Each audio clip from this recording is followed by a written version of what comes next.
దేవునికి స్తోత్రం కలుగును గాక. హల్లెలూయా. దేవుని యొక్క వాక్యం ధ్యానం చేద్దాం.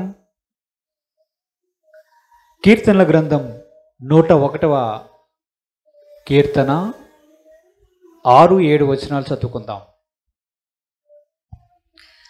నా యొద్ద నివసించినట్లు దేశములో నమ్మకస్తులైన వారిని నేను కనిపెట్టుచున్నాను.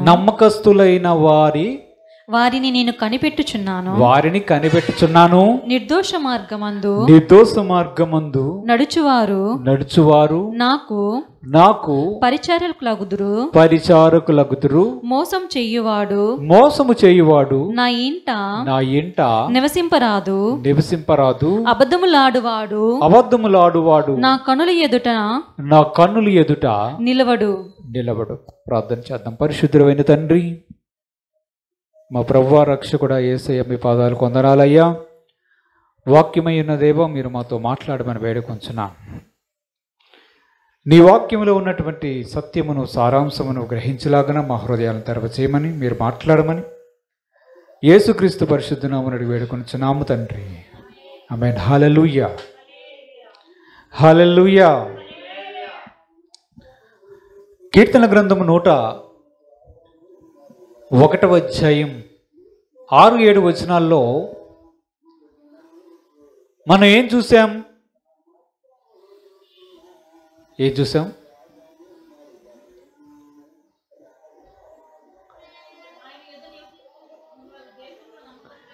దేవుడు నమ్మకస్తులైన వారి కొరకు ఎదురు చూస్తున్నాడు, కనిపెడుతున్నాడు. దేనికోసం? దేవుడు నమ్మకస్తులైన వారి కొరకు కనిపెడుతూ ఉన్నాడు, ఎదురు చూస్తూ ఉన్నాడు. దేనికోసం అంటే తన యొద్ద నివసించాలని, రెండవది ఆయనకి పరిచారకులు అవ్వాలి. పరిచారకులంటే ఆయనకు పరిచర్య చేసేవారు అవ్వాలి. అంటే దేవుడు ఏం కోరుకుంటున్నాడు? పైనుండి చూస్తూ ఉన్నాడు, మనుషులను చూస్తూ ఉన్నాడు. నమ్మకస్తులైన వారు దేవునికి కావాలి. దేవుడికి ఏమేమి కావాలో చూద్దాం. యోహాను సువార్త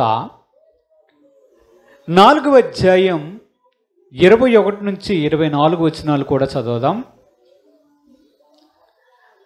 యోహాను సువార్త 4వ అధ్యాయం 21-24. అమ్మా, ఒక కాలము వచ్చుచున్నది. ఆ కాలమందు ఈ పర్వతము మీదనైనను యెరూషలేములోనైనను మీరు తండ్రిని ఆరాధింపరు. నా మాట నమ్ము. మీరు మీకు తెలియని దానిని ఆరాధించువారు. మేము మాకు తెలిసిన దానిని ఆరాధించువారము. రక్షణ యూదులలో నుండియే కలుగుచున్నది. అయితే యథార్థముగా ఆరాధించువారు ఆత్మతోను సత్యముతోను తండ్రిని ఆరాధించు కాలము వచ్చుచున్నది. అది ఇప్పుడును వచ్చేయున్నది. తన్ను ఆరాధించువారు అట్టివారే కావాలనని తండ్రి కోరుచున్నాడు. దేవుడు ఆత్మ గనుక ఆయనను ఆరాధించువారు ఆత్మతోను సత్యముతోను ఆరాధింపవలెనను. దేవుడికి స్తోత్రం చెల్లిద్దామా? హల్లెలూయా. ఇటు చూడండి, దేవుని ఆరాధించేవారు ఎటువంటి వారు కావాలని దేవుడు చెప్తున్నాడు? ఆత్మతోనూ సత్యముతోనూ ఆరాధించాలని అటువంటి వారు కొరకు దేవుడు ఎదురు చూస్తున్నాడు. ఇక్కడ ముందు వాక్య భాగంలో ఏముంది? దేవుడు ఏం కోరుకుంటున్నాడంటే నమ్మకస్తులైన వారి కొరకు ఎదురు చూస్తూ ఉన్నాడు. అంటే చూస్తున్నాడు అనమాట. నమ్మకముగా ఉంటాడా, నమ్మకముగా ఉంటుందా అనే వారి కొరకు ఎదురు చూస్తున్నాడు. ఇక్కడికి వస్తే ఏం చెప్తున్నాడు? తన్ను ఆరాధించేవారు ఆత్మతోనూ సత్యముతో ఆరాధించేవారు ఉండాలని దేవుడు ఇంకా కోరుకుంటున్నాడు. ఈ రెండింటిని కలిపి చూస్తే మనకి ఏమర్థం అవుతుంది? ఆయనకి నమ్మకమైన వారు కావాలని కోరుకుంటున్నాడు, వచ్చిన వాళ్ళు ఆత్మతోనూ సత్యముతో ఆరాధిస్తే బాగుంటుంది అని కూడా కోరుకుంటున్నాడు. అంతేనా? అంతేనా కాదు? నమ్మకమైన వారు ఎందుకు కావాలి?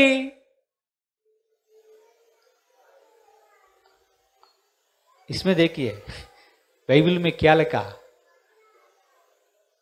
నమ్మకమైన వారు కావాలని ఎందుకు అనుకుంటున్నాడు దేవుడు? అది చూస్తే మనకు దేవుని యొక్క మనస్సు అర్థమవుతుంది. ఎందుకుంది 101:6లో పరిసరిక నివసించడానికి. ఇది చూడండి, ఇంతకీ నమ్మకమైన వారిని ఎందుకు కోరుకుంటున్నాడు? నివసించాలని. సాధారణంగా ఏమనుకుంటారంటే మనుషులు చనిపోయిన తర్వాత దేవుడి దగ్గరికి వెళ్ళిపోతారా అని చెప్తారు కదా. అంటే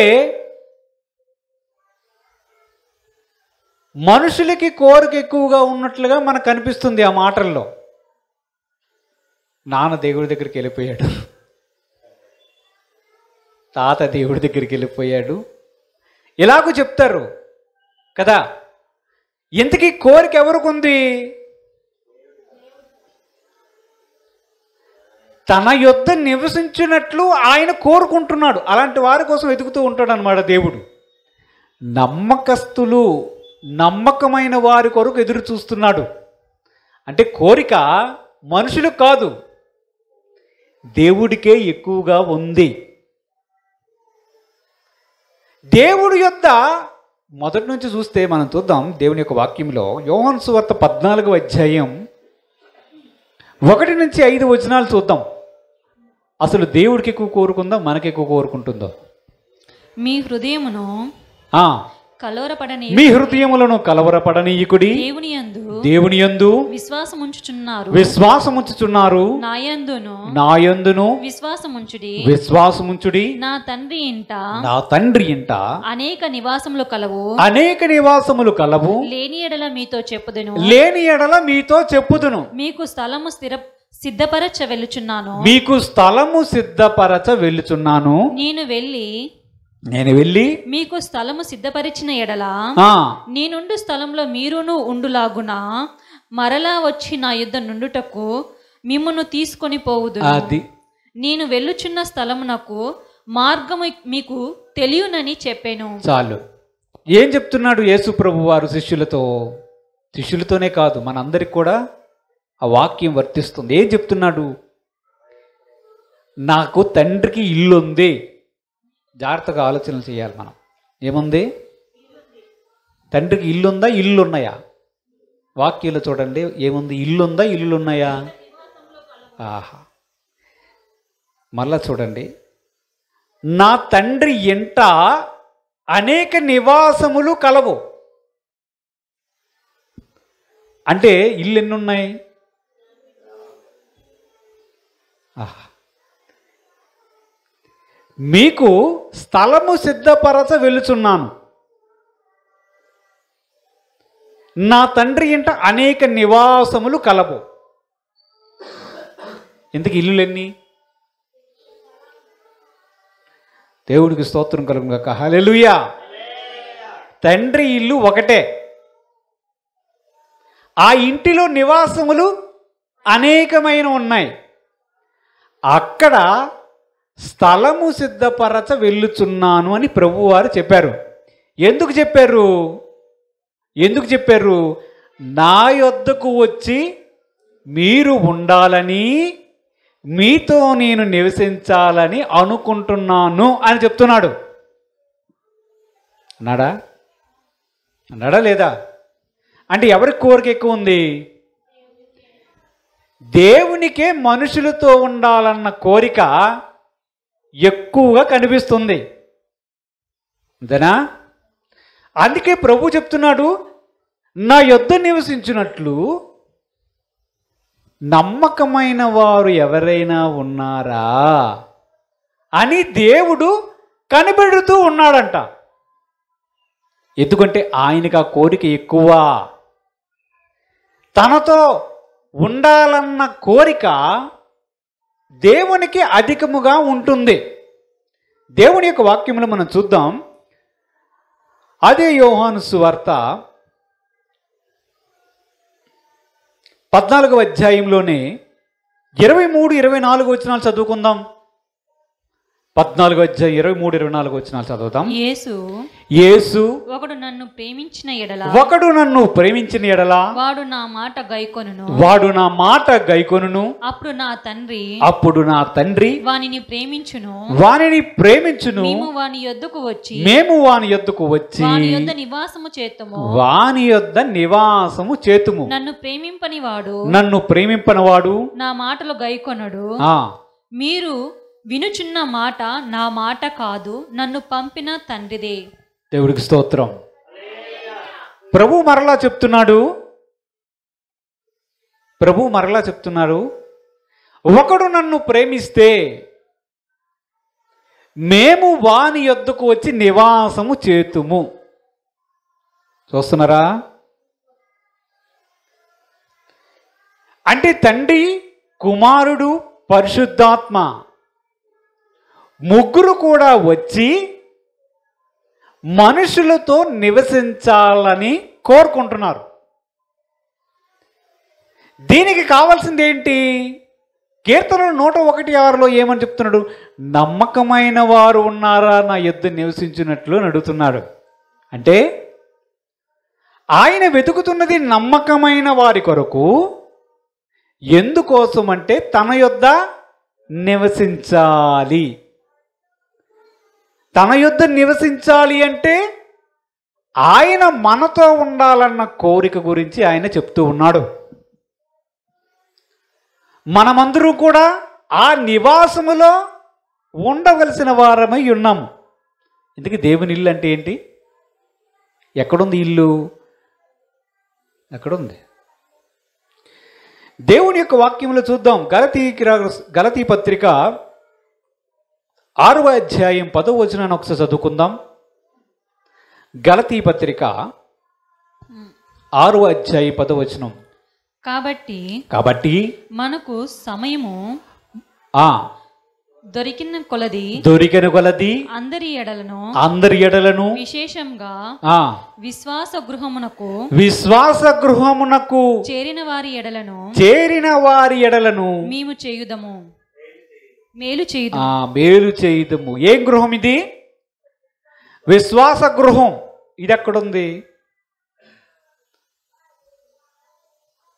విశ్వాస గృహం ఎక్కడుంది?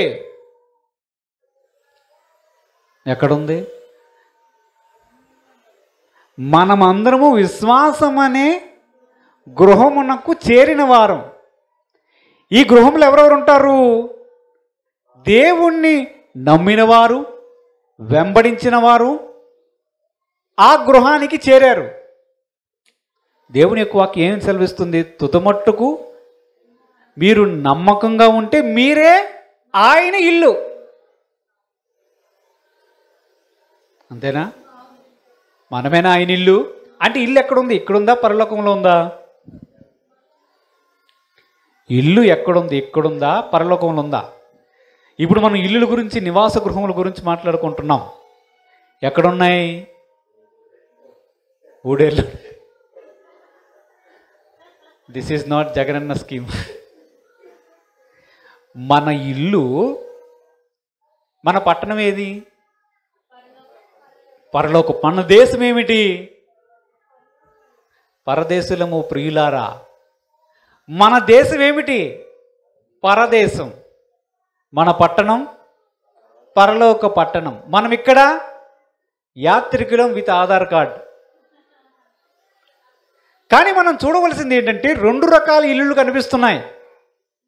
ఒకటి విశ్వాసులందరూ చేరినటువంటి గృహం ఒకటి ఉంది, అది విశ్వాస గృహం. మనమందరము కలిసి నివసిస్తున్నటువంటి ఇల్లు ఒకటి ఉంది. ఆ ఇంటిలో తన యొద్ద నివసించాలని దేవుడు నమ్మకస్తుల కొరకు ఎదురు చూస్తూ ఉన్నాడు. దేవుని కృపను బట్టి దానిలోనికి వచ్చామా? ఇక్కడ దేవుని ఇంటిలో చేరిన వారమై ఉన్నాం. దేవుని యొక్క వాక్యంలో గొప్ప ఇంటిలో వెండి పాత్రలు, బంగారు పాత్రలు, చెక్కతో చేసినవి, మట్టి పాత్రలు, అన్ని రకాల పాత్రలు ఉన్నాయా? ఈ ఇల్లు ఎక్కడుంది? ప్రతిదానికి ఇది సూపర్ మే భగవాన్. ఎక్కడుంది? గొప్ప ఇంటిలో వెండి పాత్రలు, బంగారు పాత్రలు అన్నారు కదా. ఆ ఇల్లు ఏమిటి? మనమే ఆయన ఇల్లు.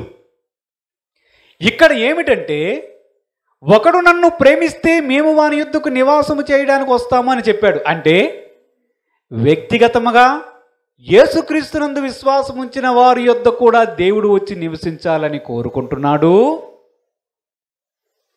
అంతేకాకుండా గృహంలో చేరిన వారి యొద్ద కూడా ఆయన ఉండాలని కోరుకుంటున్నాడు. అంతేకాకుండా పరలోక రాజ్యములో, ఆ పట్టణములో మన తండ్రియు రక్షకుడైనటువంటి యేసు ప్రభు వారు మన కొరకు స్థలములు సిద్ధపరచడానికి వెళ్ళారు. All are constructed buildings, open ప్లేసులు కాదు. ఆ స్థలములలో మనము ఉండులాగన మనల్ని ఆయన తిరిగి వచ్చి పట్టుకొని వెళ్తాడు అని చెప్పాడు. అంటే మనకు ఇల్లు అక్కడ కూడా ఉంది. అక్కడ కూడా ఆయన మనతో ఉండాలని అనుకుంటున్నాడు. ఇక్కడ మనతో ఉండాలని అనుకుంటున్నాడు. వ్యక్తిగతముగా కూడా మనతో ఉండాలని అనుకుంటున్నాడు. దేవుని యొక్క వాక్యములు చూద్దాం. పేతురు రాసిన మొదటి పత్రిక 2వ అధ్యాయం 5వ వచనాన్ని చదువుకుందాం. పేతురు మొదటి పత్రిక 2వ అధ్యాయం 5వ వచనం. యేసుక్రీస్తు ద్వారా దేవునికి అనుకూలమును ఆత్మ సంబంధమైన బలులు అర్పించుటకు పరిశుద్ధ యాజకులుగా ఉండునట్లు మీరును సజీవమైన రాళ్లవలే ఉండి ఆత్మ సంబంధమైన మందిరముగా కట్టబడుచున్నారు. దేవుడికి స్తోత్రం కలుగును గాక. హల్లెలూయా. ఏంటి మనం? దేవుడు చెప్తున్నాడు, విశ్వాస గృహానికి చేరారు.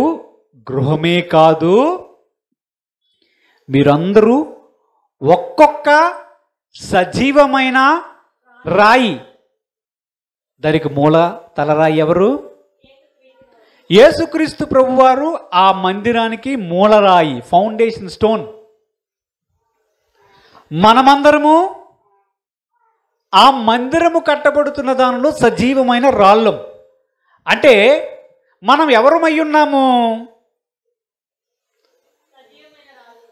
సజీవమైన రాళ్ళై ఉండి మందిరముగా కట్టబడుతున్న వారము కూడా. అర్థమవుతుందా? మనం ఎవరు? సజీవమైన రాళ్ళై ఉండి మందిరముగా కూడా కట్టబడుతున్న, ఆత్మ సంబంధమైన మందిరముగా కట్టబడుతున్నాం. మనము ఆత్మ సంబంధమైన మందిరములో భాగమై ఉన్నాం. మనము విశ్వాస గృహమునకు చెందిన వారమై ఉన్నాము. దేవుడు ఎలా చూస్తున్నాడంటే, సజీవమైన రాళ్ళుగా ఉన్నటువంటి మనలను యాజకులుగా చూస్తున్నాడు. ఇవన్నీ చూస్తే మనకేమర్థం అవుతుంది? ఆయన ఏదో చెయ్యాలనుకుంటున్నాడు. ఆయన ఏదో చెయ్యాలనుకుంటున్నాడు. ఏం చేయాలనుకుంటున్నాడు? నేను మీతో నివసించాలని అనుకుంటున్నాను. నా యొద్ద నివసించేవారు నమ్మకముగా ఉండాలని నేను ఎదురు చూస్తున్నాను. నా యొద్దకు వచ్చేవారు మీరెవరో తెలుసా? ఆత్మ సంబంధమైన మందిరముగా కట్టబడుతున్నవారు, అంతేకాకుండా మీరు యాజకులు. ఇది అర్థం అవ్వాలి. ఇప్పుడు ఎవరు మీరు? యాజకులు. యాజకులు అంటే ఏంటి? పూజారులు, దేవుని ఆరాధించేవారు. యాజకులు ఏం చేస్తారు? మిగతా వారు ఏం చేస్తారు? చూస్తూ ఉండు.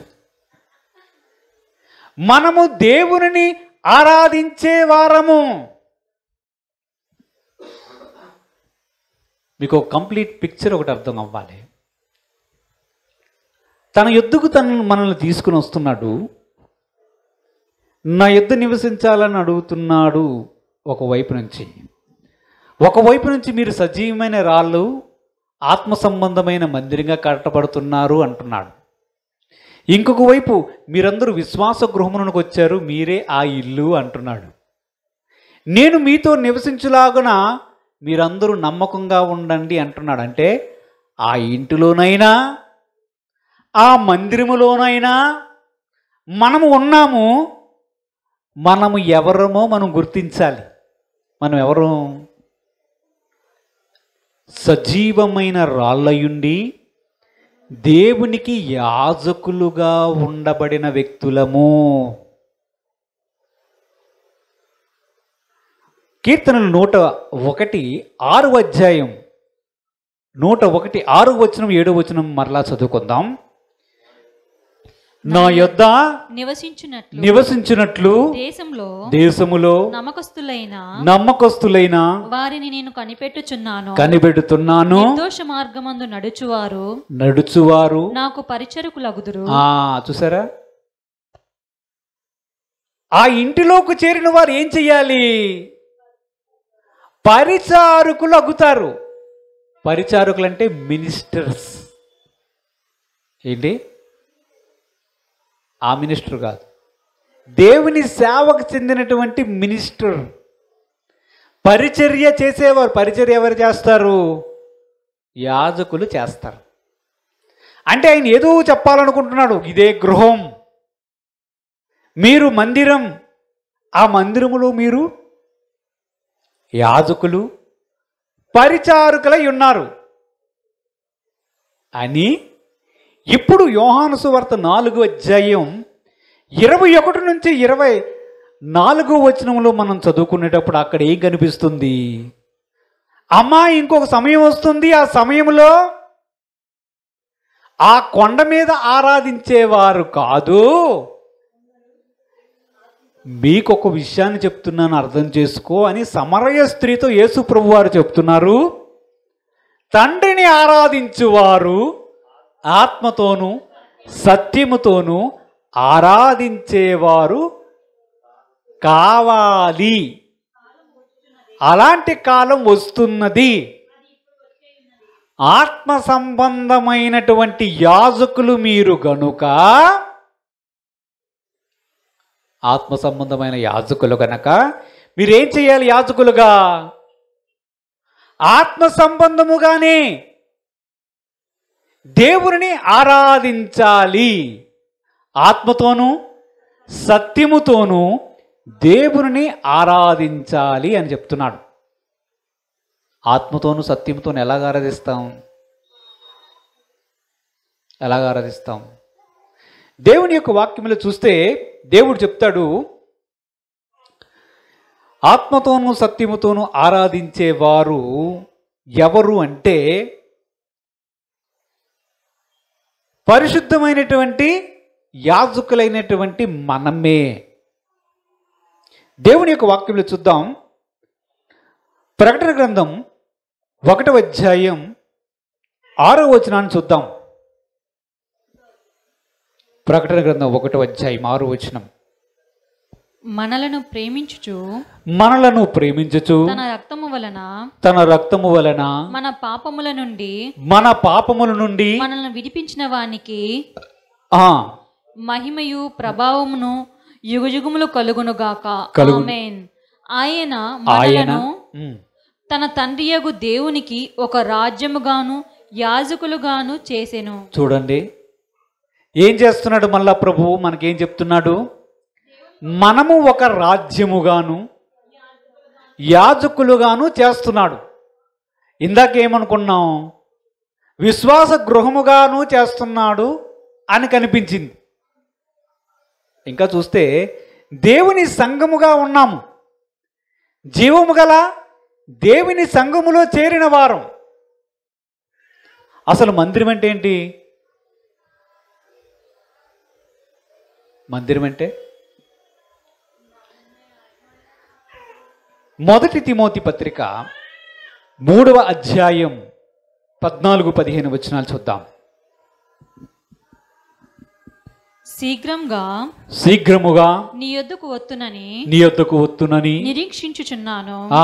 అయినను నేను ఆలస్యము చేసిన ఎడల దేవుని మందిరములో అనగా జీవము గల దేవుని సంఘములో జనులెలాగు ప్రవర్తింపవలెనో అది నీకు తెలియవలెనని ఈ సంగతులను నీకు రాయుచున్నాను.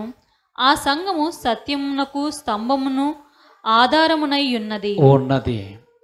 జీవము గల దేవుని సంఘము అంటే ఏమిటి? దేవుని మందిరములో అనగా జీవము గల దేవుని సంఘములో. అంటే దేవుని మందిరం అంటే ఏంటి అర్థం వస్తుంది? ఏమొస్తుంది?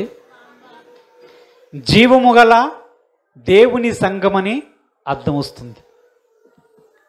ఇందాక మనం చదువుకున్నాం, ఆత్మ సంబంధమైన మందిరముగా కూడా కట్టబడుతున్నారు అని అన్నాడు.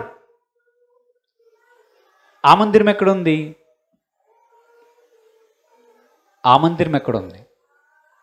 అది కూడా మనమే అయ్యున్నాం. జీవము గల దేవుని సంఘము మనమే, దేవుని సంఘము మనమే, దేవుని గృహము మనమే. దేవుడు మనతో నివసించాలనుకుంటున్నాడు. దానికి నమ్మకస్తులైన వారి కొరకు కనిపెడుతూ ఉన్నాడు. అయితే ఆ మందిరములో ఆ గృహములో మనము యాజకులమై ఉన్నాము. యాజకులు ఏం చేస్తారు?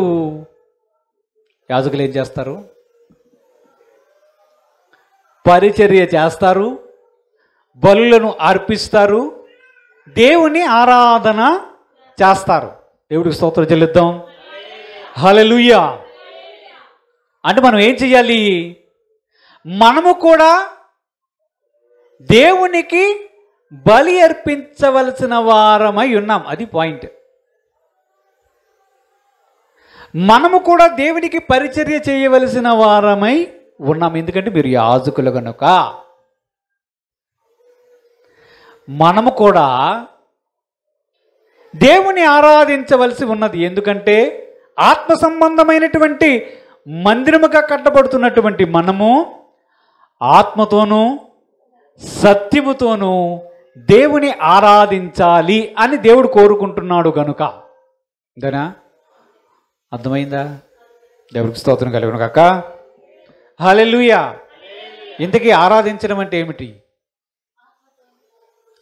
దేవుని ఆరాధిస్తున్నాం అంటున్నాం కదా. ప్రభు ఏం చెప్పి, అమ్మ మీకు తెలియని దాన్ని మీరు ఆరాధిస్తున్నారు, మేము తెలిసిన దాన్ని ఆరాధిస్తున్నాం, ఆత్మతోనూ సత్యముతోనూ ఆరాధించే కాలం వస్తుందని యేసు ప్రభు వారు చెప్పారు కదా. ఇంతకీ ఆరాధన అంటే ఏమిటి? ఆరాధనకి అందరూ లేచి నిలబడదామని నిలిచిపెడతాం కదా. ఇంతకీ ఆరాధన అంటే ఏమిటి? ఆదికాండం 22వ అధ్యాయం 5వ వచనాన్ని చదువుకుందాం. ఆదికాండం. తన పనివారితో మీరు గాడిదతో ఇక్కడనే ఉండుడి, గాడిదతో ఇక్కడనే ఉండుడి, నేనును ఈ చిన్నవాడును అక్కడికి వెళ్ళి దేవునికి మొక్కి మరలా మీ యొద్దకు వచ్చేదమని చెప్పిరు. ఎవరు చెప్పారు ఈ మాట? అబ్రహాము గారు తన పనివారితో చెప్పాడు, మీరు ఇక్కడే ఉండండి, నేను ఇస్సాకు కలిసి కొండ మీదకి వెళ్ళి దేవుని మొక్కి వస్తాము అన్నాడు. ఇంగ్లీష్ బైబిల్లో వర్షిప్ అని ఉంటుంది. అంటే దేవుణ్ణి ఆరాధించి వస్తాము అని అబ్రహాము గారు అన్నారా? అబ్రహాము కొండ మీదకి పోయి చేసినది ఏమిటి? ఏం చేశాడు? కుమారుణ్ణి కట్టెల మీద పేర్చి బలి అర్పించడానికి సిద్ధపడ్డాడు. దేవుడు కుమారుడికి బదులుగా గొర్రె పిల్లని ఏర్పాటు చేశాడు, దహన బలి అర్పించాడు. ఇందుకే అబ్రహాము గారు యొక్క ఉద్దేశములో ఆరాధన అంటే ఏమవుతుంది? అప్పుడు ఏమవుతుంది? ఆరాధన అంటే ఎప్పుడు ఏమవుతుందంటే దేవునికి బలి అర్పించడం అనే అర్థం వస్తుంది కదా. వస్తుందా రావట్లేదా? ఎందుకు మనం ఇప్పుడు యాజకులం కదా, మనం ఆరాధన చెయ్యాలి కదా, మనం బలులు అర్పించాలి కదా, మరి మనం కూడా బలులు అర్పించాలా లేదా? అది నా పాయింట్. అర్పించాలా? మనకి ఇప్పుడు బలులు ఉన్నాయా? యేసు ప్రభువు వారు అందరి కోసం ఒకేసారి బలియాగమయ్యాడు. సర్వమానవాళి పాపములు తీసివేటుకై ఒక్కసారి ఆయన కలవరి సిలువలో తన్ను తానే అర్పించుకొని బలియాగమయ్యాడు. అయ్యాడా? మరి మనము యాజకులుగా, మందిరముగా, దేవుడి గృహముగా చేర్చబడిన వారమయ్యుండి దేవుడు మనల్ని యాజకులుగా చెప్తుండి ఉన్నప్పుడు మనము బలులు అర్పించవలసి ఉందా లేదా? ఉందా? ఉన్నాయా లేదా? అయితే ఉన్నాయని చెప్పండి, లేకపోతే లేవని. ఉన్నాయా లేదా? ఉన్నాయే. ఏం బలి అర్పించాలి? మనము కూడా బలి అర్పించవలసి ఉన్నది. దేవుని యొక్క వాక్యంలో చూద్దాం. ఏ బలి అర్పించాలి? రోమీలకు రాసినటువంటి పత్రిక 12వ అధ్యాయం 1 నుంచి 2 వచనాలు చదువుకుందాం. రోమా పత్రిక 12వ అధ్యాయం 1 నుంచి 2 వచనాలు. కాబట్టి సహోదరులారా పరిశుద్ధమును దేవునికి అనుకూలమునైన సజీవ యాగముగా మీ శరీరములను ఆయనకు సమర్పించుకొనుడని దేవుని వాత్సల్యమును బట్టి మిమ్మల్ని బతిమాలుకొనుచున్నాను. ఇట్టి సేవ మీకు యుక్తమైనది. ఆగండి. ఇట్టి సేవ యుక్తమైనది. ఎవరి గురించి చెప్తున్నాడు? పాస్టర్లకా? దేవుని సేవకులకా? ఎవరికి చెప్తున్నాడు ఈ మాట? ఎవరికి చెప్తున్నాడు? దేవుని సేవకులకా? ఇట్టి సేవ మీకు యుక్తమైనది, సరైనది, తగినది అని ఎవరికి చెప్తున్నాడు? యేసునందు విశ్వాసం ఉంచినటువంటి మనకే చెప్తున్నాడు. విశ్వాసులకు సేవ ఉంటుందా? ఉండదా? ఏమిటో దేవుడికి స్తోత్రం కలుగును గాక. హల్లెలూయా. అలా చూస్తావేంటి? విశ్వాసులకు సేవ ఉందా? అయితే ఉందని చెప్పు. Answer A or B or leave the question paper. ఏం సేవ చేయమంటున్నాడు? ఈ శరీరాన్నంట యాగముగా యేసు ప్రభు వారికి సమర్పించాలంట. శరీరాన్ని యాగముగా దేవునికి సమర్పించాలంట. యాగం ఏమిటి? సమర్పించడం ఏమిటి? యాగం అంటే ఏంటి? హల్లెలూయా. యాగం అంటే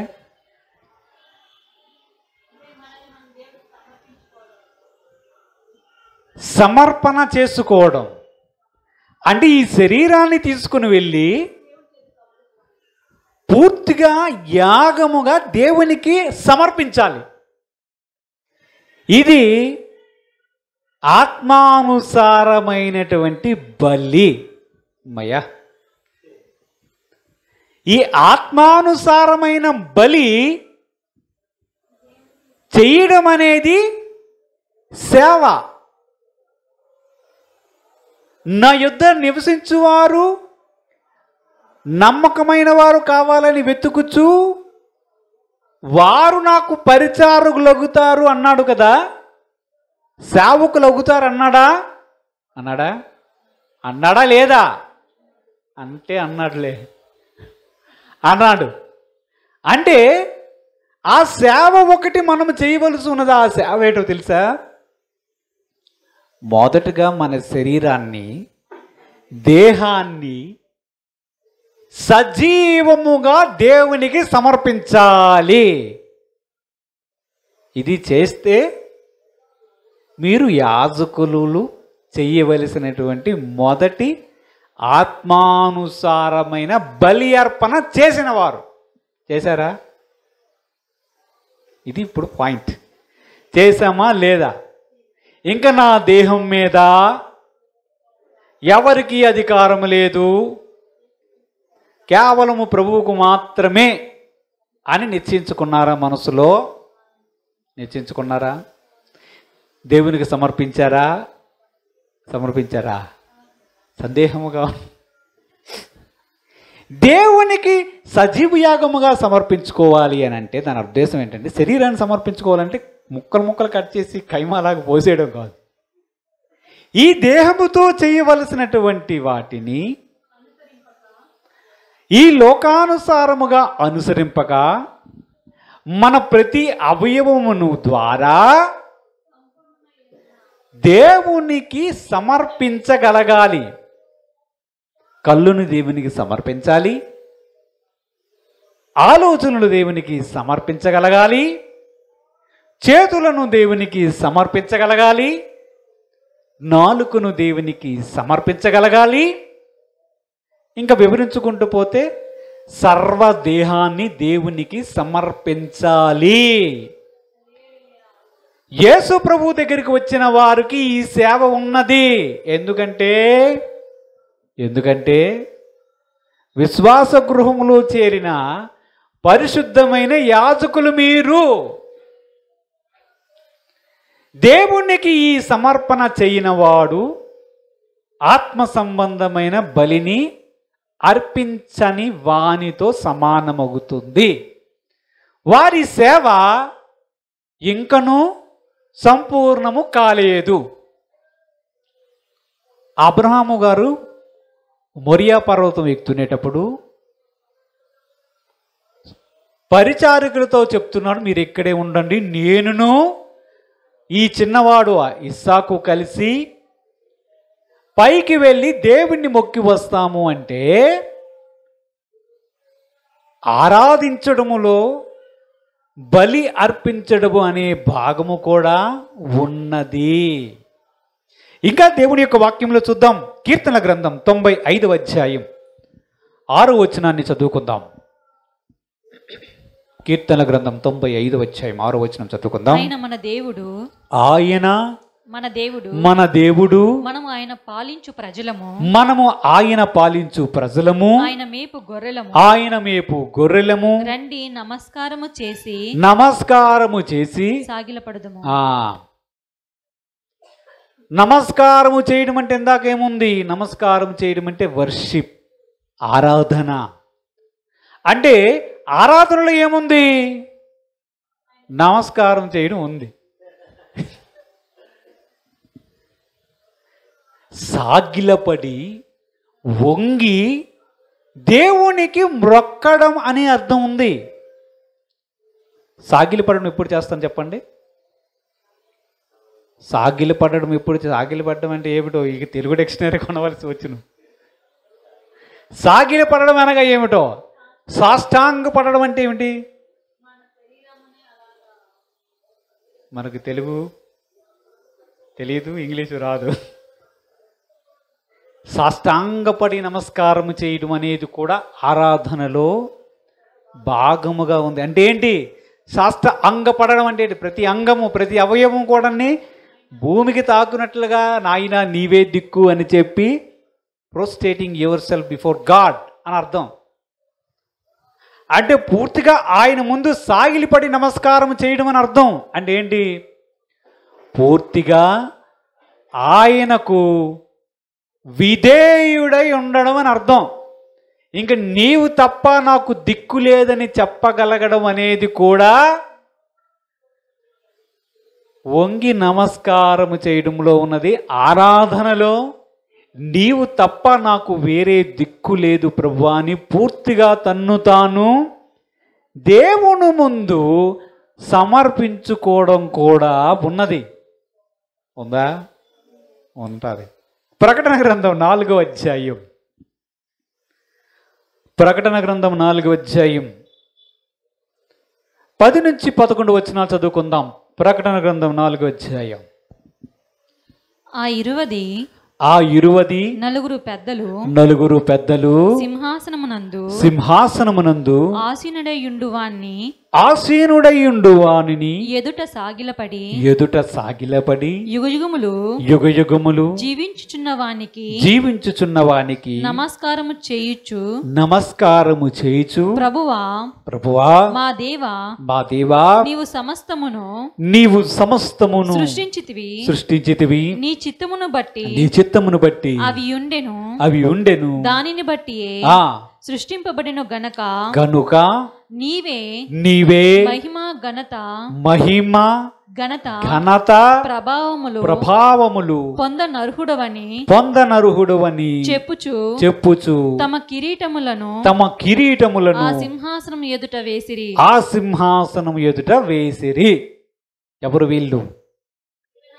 24 పెద్దలు ఎక్కడున్నారు? ఎక్కడా? సందేహం వద్దు, పరలోకంలోనే ఉన్నారు. పరలోకంలో ఉన్నటువంటి 24 పెద్దలు దేవుని సింహాసనం మీద కూర్చునుంటే ఆయన యొద్దకు వెళ్ళి ఏం చెప్తున్నారు? వెళ్ళి సాష్టాంగపడ్డారు. మరలా వివరించము. ఏం పడ్డారు? సాష్టాంగపడ్డారు. కిరీటాలు, ఆ 24 పెద్దలు కూడా కిరీటాలు ఉన్నాయి. ఆ కిరీటాలు తీసి ఏం చేశారు? కిరీటాలు తీసి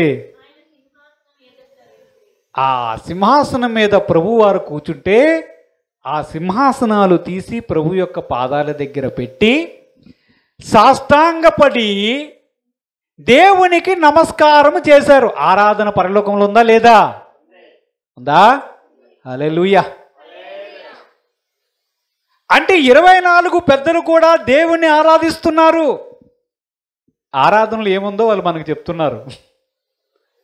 ఏం చెప్తున్నారంటే సాష్టాంగపడి నమస్కారము చేసి తండ్రి నీవే ఘనతకు మహిమకు అర్హుడవు అని వారు చెప్పి తలలు వంచి నమస్కారం తీసి కిరీటాలన్నీ పక్కన పెట్టి పొజిషన్స్ అన్ని పక్కన పెట్టి నీవే మహిమకు ఘనతకు అర్హుడువు అని దేవుని స్తుతించారు. స్తుతించారా? అంటే ఆరాధన అంటే ఏమిటో? ఆరాధన అంటే దేవుని ఎదుట మనకున్న వాటన్నిటినీ పక్కన పెట్టి దేవుని ఎదుట సాష్టాంగపడి ఆయనే మహిమకు ప్రభావానికి అర్హుడని, ఆయనే సృష్టికర్త అని ఆయన ముందు వంగి ఆయనను స్తుతించడం. ఎవరు చేశారు ఈ పని? 24 పెద్దలు చేశారు కదా. చూద్దాం. ప్రకటన గ్రంథం 7వ అధ్యాయం 11 నుంచి 12 వచనాలు చదువుకుందాం. దేవదూతలు అందరును సింహాసనము చుట్టూను పెద్దల చుట్టూను ఆ 4 జీవుల చుట్టూను ఆ 4 జీవుల చుట్టూను నిలబడి ఉండిరి. వారు సింహాసనము ఎదుట సాగిలపడి ఆమేన్ యుగయుగముల వరకు యుగ యుగముల వరకు మా దేవునికి స్తోత్రమును మహిమయు జ్ఞానమును కృతజ్ఞతాస్తుతియు ఘనతయు శక్తియు బలమును కలుగును గాక అని దేవుడికి స్తోత్రం కలుగును గాక. దేవుని స్తోత్రం చెల్లింది. హల్లెలూయా. ఏం చేస్తున్నారు దేవుని దూతలు?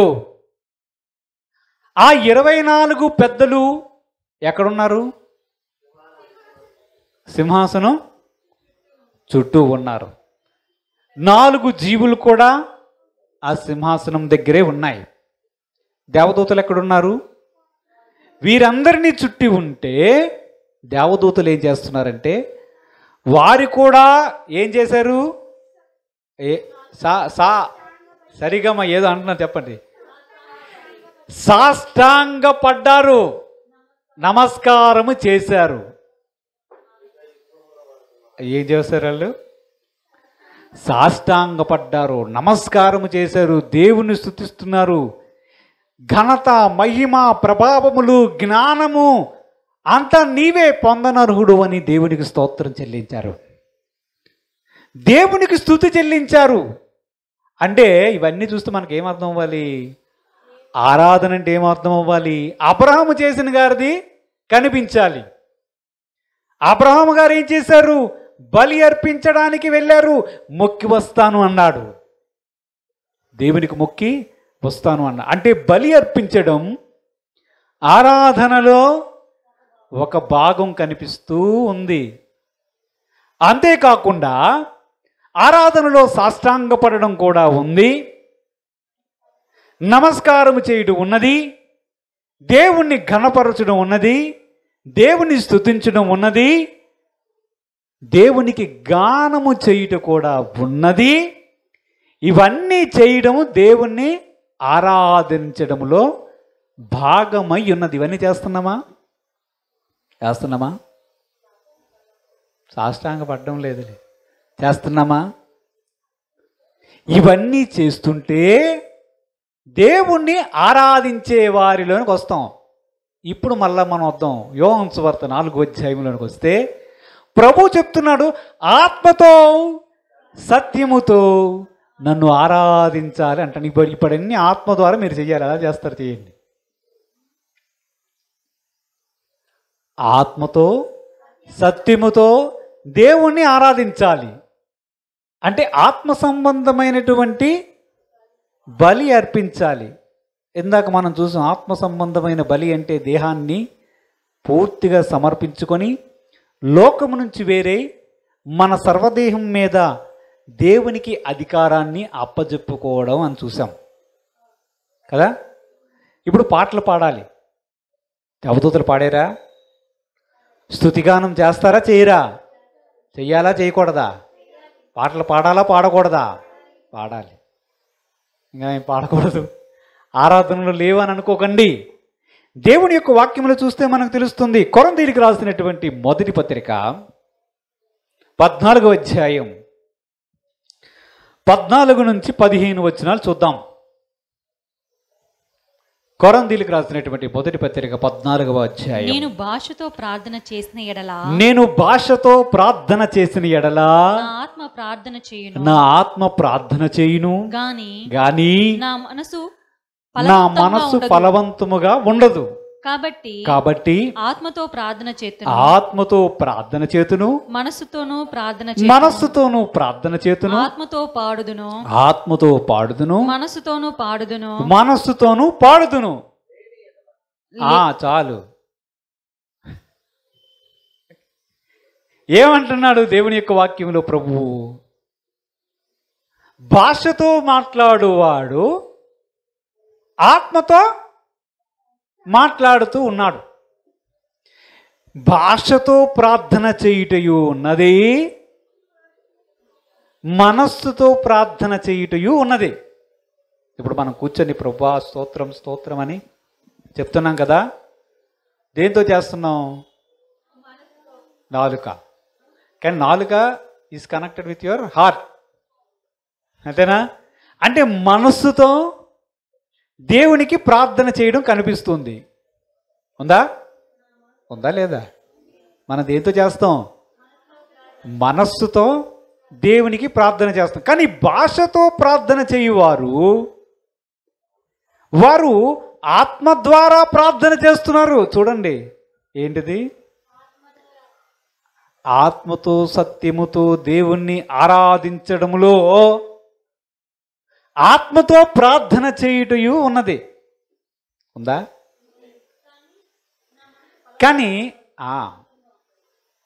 కానీ భాషతో ప్రార్థన చేసేవారి యొక్క మనస్సు వారి మనస్సుతో కాదు, దేవుని ఆత్మతో చేస్తున్నారు కనుక వారి మనస్సుకు ఆ ప్రార్థనకు సంబంధం లేదు. కాబట్టి మనస్సు అయ్యో నేను ప్రార్థన చేసేనే అని అనుకోదు. అప్పుడు మనస్సుకి సాటిస్ఫాక్షన్ ఉండదు. అలాగని ఆత్మతో ప్రార్థన చేయకూడదా? చెయ్యాలి. దేవుని ఆత్మ ద్వారా, భాష ద్వారా అవసరమైతే దేవుణ్ణి ప్రార్థన చేయగలగాలి. ఇంకా దేవుని యొక్క వాక్యములు సెలవిస్తుంది, మనం ఎలాగూ ప్రార్థన చేయవలనో తెలియదు కానీ పరిశుద్ధాత్మ దేవుడే మనకి ఉచ్చరింప సఖ్యము కాని మూల్గులతో. ఎప్పుడైనా వచ్చిందా ఈ అనుభవం? మనం ప్రార్థన చేస్తుండగానే మనకు తెలియకుండానే మన మూల్గులు కొన్ని వస్తాయి. గమనించారా?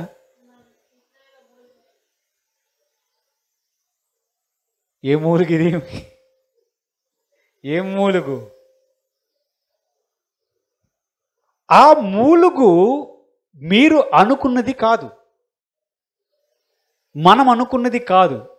మనకు తెలియకుండానే మన ఆత్మలో నుంచి వచ్చే మూల్గులు, ఉచ్చరింప సఖ్యము కాని మూల్గులతో దేవుడు తానే మనలో ఉండి దేవునికి మన బాధను, విజ్ఞాపనను, ప్రార్థనను తెలియజేస్తూ ఉంటాడు. ఈ అనుభవంలోనికి రావాలి. ఆత్మతో ప్రార్థన చేయుటయు ఉన్నది, ఆత్మతో పాడడం కూడా ఉన్నది. ఉందా? ఎక్కడుంది? బైబిల్లో ఉంది, చూడండి. అక్కడ ఉంది, చదవండి. ఎక్కడా? మాట్లాడువాడు అర్థం చెప్పు శక్తి కాదమ్మా, పై చదవండి. ఆత్మతోనూ పాడుదును, అది ఉంది కదా. ఆత్మతో పాడడం కూడా ఉందంట. పాడారా? ఆత్మతో పాడడం కూడా ఉంది. ఈ అనుభవంలోనికి రావాలి. ఆత్మ సంబంధులు, ఆత్మ సంబంధమైన రాళ్ళు, సజీవమైన రాళ్ళు, ఆత్మ సంబంధమైన మందిరము, ఆత్మ సంబంధమైన యాజకులు, ఆత్మ సంబంధమైన యాజకులు, ఆత్మ సంబంధమైన బలులు, ఆత్మ సంబంధమైన ప్రార్థనలు, ఆత్మ సంబంధమైన పాటలు కావాలి. ఆత్మ సంబంధమైన పాటలే, కానీ ఆత్మతో పాడే పాట కూడా రాగలగాలి. ఎప్పుడు వస్తుంది? ఆత్మ సంబంధమైన యాజకులుగా ఉన్నామని గుర్తుపెట్టుకోవాలి. మనస్సుతోనూ పాడుదును, ఆత్మతోనూ కూడా పాడుదును. దేవుని యొక్క వాక్యం సెలవిస్తుంది, మనము ఆత్మ సంబంధమైన యాజకులమై ఉన్నాము. దేవుని యొక్క కోరిక ఏమిటంటే తన యొద్ద నమ్మకస్తులు ఉండాలని, తనతో పాటు నివసించాలని కోరుతూ ఉన్నాడు, వెతుకుతూ ఉన్నాడు. ఎలాగో ఒకలాగా దొరికాం. అయితే నమ్మకమైన వారమా కాదా అనేది మనల్ని మనం ప్రశ్నించుకోవాలి. వచ్చిన తర్వాత ప్రభువు చెప్తున్నాడు, మీరు విశ్వాసం అనే గృహమునకు చేరారు అన్నాడు. తర్వాత ఏం చెప్పాడు? మీరు చివరి వరకు నమ్మకంగా విశ్వాసాన్ని కొనసాగిస్తే మీరే నా ఇల్లు అన్నాడు. ఆ ఇల్లు అంతట్లో మోసే నమ్మకస్తుడైన వాడు. ఆ ఇల్లు ఎవరిది? దేవునిది. ఆ ఇల్లు ఎక్కడుంది? ఇప్పుడు మనం ఇక్కడున్నాం. మరలా ఏం చెప్తున్నాడు? మీ కొరకు నివాసం సిద్ధపరచడానికి వేరే దగ్గర ఉన్నాను, అక్కడ కూడా రండి, నేను అక్కడ కూడా మీతో ఉంటాను అన్నాడు. దేవుడు వారికి తోడయుండును, ప్రతి కన్నీట బాష్పమును తుడిచివేస్తాడు, బాధ దుఃఖము భవిష్యత్తులో లేకుండా చేస్తాడు. దేవుడు వారికి వెలుగై ఉంటాడు, ఆయన వారి మధ్య నివసిస్తాడు, వారి మధ్య సంచరిస్తాడు. భవిష్యత్ కాలములో ఆయన ఇంటిలో నివసించే భాగ్యాన్ని దేవుడు ప్రజలందరికీ ఇస్తాను అంటున్నాడు. దేవుడు ఈ భాగ్యాన్ని అందరికి ఇస్తాను అంటున్నాడు. ఉచితమైన రక్షణ ద్వారా ఇది సాధ్యమవుతుంది. ఇంకా ఆత్మ సంబంధమైనటువంటి బలులు చూద్దాం. హెబ్రీలకు రాసినటువంటి పత్రిక 13వ అధ్యాయం 15వ వచనాన్ని చదువుకుందాం. కాబట్టి ఆయన ద్వారా మనము దేవునికి ఎల్లప్పుడును స్తుతియాగము చేయుదుము అనగా ఆయన నామమును ఒప్పుకొనుచు జిహ్వా ఫలములను అర్పింతుము. ఇదొక అర్పణ ఉంది. ఏం అర్పణ? జిహ్వా ఫలము. ఎక్కడ దొరుకును? నాలుక ద్వారా దేవుణ్ణి స్తుతించడం. ఏంటిది? నాలుక ద్వారా దేవుణ్ణి స్తుతించడం అనేది ఉంది. దీన్ని ఏమంటారు? జిహ్వా ఫలం. ఏదో ఒకసారి పలకండి. జీవఫలం కాదమ్మా, జిహ్వా ఫలం. జిహ్వా అనగా జిహ్వా తాత్పర్యం ఏమనగా జిహ్వా = నాలుక. నాలుక యొక్క ఫలమును దేవునికి సమర్పించాలి. దేవుని యొక్క వాక్యంలో సెలవిస్తుంది. ఇది స్తుతియాగము. ఈ యాగం కూడా చెయ్యాలి. మనం యాజకులం కదా, యాగాలు చెయ్యాలి. ఈ యాగము చేసేవాడు అసలు ప్రభు చెప్తాడు, స్తుతియాగము చేయువాడు నన్ను మహిమపరుచుచున్నాడు. అంతేనా? అంటే నాలుక యొక్క ఫలమును అర్పిస్తూ ఉండేవారు దేవుణ్ణి మహిమపరుస్తున్న వారితో సమానం. దేవుని మహిమపరచడం మరలా ఏమవుతుంది?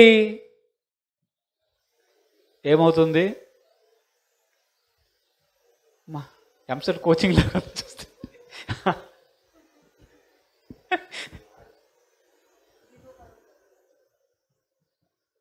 నాలుకతో దేవుణ్ణి మహిమపరచడం, జీవాఫలాన్ని అర్పించడం, ఇవన్నీ కూడా మనము యాజకులుగా చేయవలసినటువంటి పనులు ఇవి.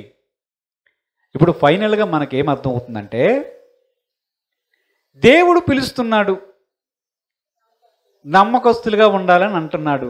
ఎందుకు అంటున్నాడంటే ఒకటే ఆయన కోరిక, నాతో ఉండండి, నాకు మీతో ఉండాలన్న కోరిక నాకు ఎక్కువగా ఉంది, మీరు నాతో ఉండండి అనేది ఆయన కోరిక. వచ్చిన వాళ్ళు మీరందరూ కూడా నీ యాజకులు, మా యాజకులు, మీరు ఖాళీగా ఉండకండి, మీరు యాజకుల డ్యూటీ చెయ్యండి. ఆ పని ఏమిటంటే ఆత్మ సంబంధమైనటువంటి బలులు, అర్పణలు సమర్పించండి. శరీరాన్ని ముందు సమర్పించండి. ఆ నాలుగుతో ఊరిక అనవసరమైనవి మాట్లాడకుండా, తిట్టకుండా, అనవసరమైన వ్యర్థమైన వాటిని మాట్లాడకుండా, ముసలమ్మ ముచ్చట్ల ద్వారా అపవిత్రత తెచ్చుకోకుండా ఆ నాలుక ద్వారా స్తుతించండి, జిహ్వాఫలాన్ని అర్పించండి, నన్ను మహిమపరచండి, ఇది ఆరాధనలో భాగం అని చెప్పాడు. అంతేకాకుండా ఏం చెప్పాడు? మీరు యాజకులు కనుక సజీవమైన రాళ్ళుగా ఉన్నారు, మందిరముగా ఉన్నారు కనుక నేను మీతో పాటు మందిరములో ఉంటాను. ఎక్కడ ఉంటాడు? మందిరంలో ఉంటాడా, బయట ఉంటాడా? కదా, మనతో ఉంటాడు. ఇప్పుడు వ్యక్తిగతంగా వచ్చి ఒక వ్యక్తి దగ్గరికి వచ్చి నివసిస్తానన్నాడా లేదా? యోహాను సువార్త 14వ అధ్యాయంలో నన్ను ప్రేమిస్తే తండ్రి వస్తాము, కుమారుడు వస్తారు, పరిశుద్ధాత్మ కూడా వచ్చి నివసిస్తాడు కదా. మరి అక్కడ మందిరం ఏముంది? అక్కడ దేహము దేవుని ఆలయము గనుక అక్కడికి వచ్చి నివసిస్తాడు. ఇక్కడ సంఘముగా అనగా మనము దేవుని యొక్క వాక్యంలో ఇందాక చూసాం తిమోతి పత్రికలో, సంఘము అనగా దేవుని మందిరం అంటున్నాడు. మందిరం అంటే ఏంటి? రాళ్ళు, గోడలు, తలుపులు, ద్వారబంధాలు కాదు. మందిరం అనగా సజీవమైన రాళ్లతో కట్టబడుతున్నటువంటి మనమే.